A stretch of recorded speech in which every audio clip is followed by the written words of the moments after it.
Digital আপুনি চাই আছে DY 365 ডিজিটেল বিৰোধী ঐক্যমঞ্চৰ সদায় পক্ষত আছে ভূপেন বৰা ভূপেন বৰাই বিৰোধী ঐক্যমঞ্চক শক্তিশালী কৰিব খুজিলে একাংশই বাধা দিয়ে বুলি তেওঁ কৈছে কংগ্ৰেছৰ মাজৰ আভ্যন্তৰীণ সংঘাতে বিৰোধী ঐক্যমঞ্চক দুৰ্বল কৰে আৰু এনেদৰে দেখিবলৈ পোৱা গৈছে পুনৰ বিধায়ক অখিল গগৈ মুখত আমি শুনিবলৈ পাইছো বিৰোধী ঐক্যমঞ্চৰ প্ৰসংগ এই মুহূৰ্তৰে গুৰুত্বপূৰ্ণ খবৰ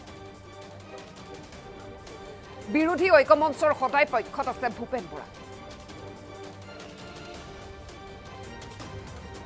ভূপেন বৰাই বিৰোধী ঐক্যমঞ্চক শক্তিশালী কৰিব খুজিলে একাংশই বাধা দিয়ে কংগ্ৰেছৰ মাজৰ আভ্যন্তৰীণ সংঘাতে বিৰোধী ঐক্যমঞ্চক দুৰ্বল কৰে পুনৰ বিধায়ক অখিল গগৈৰ মুখত বিৰোধী ঐক্যমঞ্চৰ প্ৰসংগ আৰু কংগ্ৰেছৰ আভ্যন্তৰীণ সংঘাতক লৈ সৰব বিধায়ক অখিল গগৈ বিৰোধী ঐক্যমঞ্চত আমি সদায় একেলগে আছো বুলি তেওঁ কয় গৌৰৱ গগৈয়ে বিহালীৰ আসন অকলে খেলাৰ সিদ্ধান্ত আছিল আৰু সেই সিদ্ধান্তৰ বাবে আজি পঞ্চায়ত নিৰ্বাচনত বিৰোধী একেলগে নাই বিৰোধী ঐক্যমঞ্চক সদায় শক্তিশালী কৰাৰ ইচ্ছা অখিল গগৈ দুৰ্ভাগ্যৰ কথা যে কংগ্ৰেছৰ এজনে বিচাৰিলে এজনে নিবিচাৰে এই সমূহৰ সমস্যাৰ বাবে আমি বিজেপিৰ বিৰুদ্ধে একেলগ হ'ব পৰা নাই বুলি উল্লেখ কৰিছে অখিল গগৈ আৰু পুনৰবাৰ আমি বিধায়ক অখিল গগৈ মুখত শুনিবলৈ পাইছো বিৰোধী ঐক্যমঞ্চৰ প্ৰসংগ বিৰোধী ঐক্যমঞ্চৰ সদায় পক্ষত ভূপেন বৰা আছে বুলি তেওঁ কৈছে ভূপেন বৰাই বিৰোধী ঐক্যমঞ্চক শক্তিশালী কৰিব খুজিলে একাংশই বাধা দিয়ে কংগ্ৰেছৰ মাজৰ আভ্যন্তৰীণ সংঘাতে বিৰোধী ঐক্যমঞ্চক দুৰ্বল কৰে বুলি তেওঁ কয় পুনৰ বিধায়ক অখিল গগৈ মুখত আমি বিৰোধী ঐক্যমঞ্চৰ প্ৰসংগ এবাৰ শুনিবলৈ পাইছো কংগ্ৰেছৰ আভ্যন্তৰীণ সংঘাতক লৈ সৰব হৈ পৰিছে বিধায়ক অখিল গগৈ বিৰোধী ঐক্যমঞ্চত আমি সদায় একেলগে আছো গৌৰৱ গগৈয়ে বিহালীৰ আসন অকলে খেলাৰ সিদ্ধান্ত আছিল আৰু সেই সিদ্ধান্তৰ বাবে আজি পঞ্চায়ত নিৰ্বাচনত বিৰোধী একেলগে নাই বুলি কৈছে বিধায়ক গৰাকীয়ে আমাৰ ওচৰত মন্তব্য আছে কি কৈছে শুনোৱা বেছি যে ভূপেন বৰা ডাঙৰীয়া আমাৰ বিৰোধী ঐক্যমঞ্চৰ সদায় পক্ষ কিন্তু ভূপেন বৰা ডাঙৰীয়াই যেতিয়াই বিৰোধী ঐক্যমঞ্চটোক শক্তিশালী আৰু ৰিঅৰ্গেনাইজ কৰিব খোজে পুনৰ গঠন কৰিব খোজে কংগ্ৰেছৰ ভিতৰতে থকা একাংশই ভূপেন বৰা ডাঙৰীয়াই বহুত মাইলেজ পাই যাব বুলি তেওঁৰ সেইটো দিগদাৰ কৰি দিয়ে এই যে বহুত আবিভক্ত কংগ্ৰেছ লিডাৰবিলাকৰ মাজত যে সংঘাত সেইটো কাৰণে এতিয়ালৈকে আচলতে বিৰোধী ঐক্যমঞ্চটো শক্তিশালী হোৱা নাই বিৰোধী ঐক্যমঞ্চটো আমি একেলগে আছিলোঁ যদি গৌৰৱ গগৈ ডাঙৰীয়াই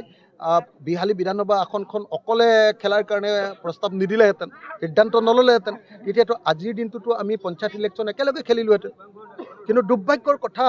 যে এজনে বিচাৰিলে আনজনে নিবিচাৰে আনজনে বিচাৰিলে সিজনে নিবিচাৰে এই যিটো কংগ্ৰেছৰ ভিতৰৰ যিটো আন্তঃসংঘাত এই আন্তঃসংঘাতটোৰ কাৰণে আচলতে আমি বিজেপি বিৰোধী সংগ্ৰামখন বেছি দূৰ আগুৱাই নিব পৰা নাই মই সেইকাৰণে বিনম্ৰভাৱে প্ৰাৰ্থনা জনাইছোঁ মইতো ৰাহুল গান্ধীকে কৈছিলোঁ আচলতে ৰাহুল গান্ধীয়ে মাজতে মাতি নিছিলে খুব ভাল হৈছিলে এতিয়া স্পষ্টকৈ ৰাহুল গান্ধী ডাঙৰীয়াই কৈ দিব লাগে যে চব তোমালোক একলগ হোৱা আৰু একেলগে তোমালোকে বিজেপিক পৰাভূত কৰিব পৰা ষ্ট্ৰেটেজি তৈয়াৰ কৰা তিনি গগৈ যদি একত্ৰিত হয় তেতিয়াহ'লে উজনি অসমত বিজেপি ধূলিচ্ছাত হৈ যাব হিমন্ত বিশ্ব শৰ্মাৰ পাৰ্টি বিজেপি একদম মানে এই সাগৰত যে আহে কি বুলি কয় চুনামিত পৰিব একদম বিজেপি চুনামিত পৰিব উজনি অসমত আৰু উজনি অসমত যদি চুনামিত পৰে নামনি অসমৰ মানুহেও অনায়াসে তেতিয়া বিজেপি বিৰোধী স্থিতি ল'ব সেইকাৰণে তিনি গগৈ ঐক্যবদ্ধ হোৱাটো খুব জৰুৰী যিদিনাই কংগ্ৰেছৰ লগত আমাৰ একতা হৈ যাব যিদিনাই আমি ঐক্যবদ্ধ হ'ম কংগ্ৰেছৰ লগত সেইদিনাই আকৌ তিনি গগৈ একলগ হ'ম অসমৰ পঞ্চায়ত এতিয়ালৈকে ফাইনেল হোৱা নাই কাইলৈৰ ভিতৰত ফাইনেল হৈ যাব খুব কম কাইলৈ লাষ্ট ডেট গতিকে খুব কম সংখ্যক আসনত আমি পঞ্চায়তত খেলিছোঁ মই বাৰম্বাৰ কৈছোঁ যে এই পঞ্চায়তত খেলিব পাৰোঁ কিন্তু খেলা নাই এই কাৰণে খেলা নাই দুটা কাৰণত এক নম্বৰ 2021ত আমাক ফ্ৰেছ মানে ইলেকশ্যন লাগে আমাৰ ফ্ৰেছ কেণ্ডিডেট ফ্ৰেছ ভোটাৰ তেতিয়া আমি 6% এইবাৰ আমি যেনে তেনে আমি ভোট পাবই লাগিব আমাৰ ৰিকগনিশ্যনৰ কাৰণে ৰাইজৰ দলৰ ৰিকগনিশ্যনৰ কাৰণে সেইকাৰণে এইটো এক নম্বৰ ষ্ট্ৰেটেজি দুই নম্বৰ কথাটো হ'ল যে আমি পঞ্চায়ত ইলেকশ্যনত এৰি দিব খুজিছোঁ বাকী দলবিলাকৰ কাৰণে যদি আমিও দি দিওঁ কংগ্ৰেছেও দি দিয়ে অন্য পাৰ্টিয়েও দি দিয়ে তেতিয়াহ'লেতো কোনোপধ্যে মানে বিজেপিক হৰুৱাব নোৱাৰি গতিকে বিজেপিক হৰুৱাৰ স্বাৰ্থত আকৌ এবাৰ আমি ত্যাগ কৰিছোঁ যে ভূপেন বৰা ডাঙৰীয়া আমাৰ বিৰোধী ঐক্যমঞ্চৰ সদায় পক্ষ কিন্তু ভুজেন বৰা ডাঙৰীয়াই যেতিয়াই বিৰোধী ঐক্যমঞ্চটো শক্তিশালী আৰু ৰিঅৰ্গেনাইজ কৰিব খোজে, পুনৰ গঠন কৰিব খোজে, কংগ্ৰেছৰ ভিতৰতে থকা একাংশই ভূপেন বৰা ডাঙৰীয়াই বহুত মাইলেজ পাই যাব বুলি তেওঁৰ সেইটো দিগদাৰ কৰি দিয়ে।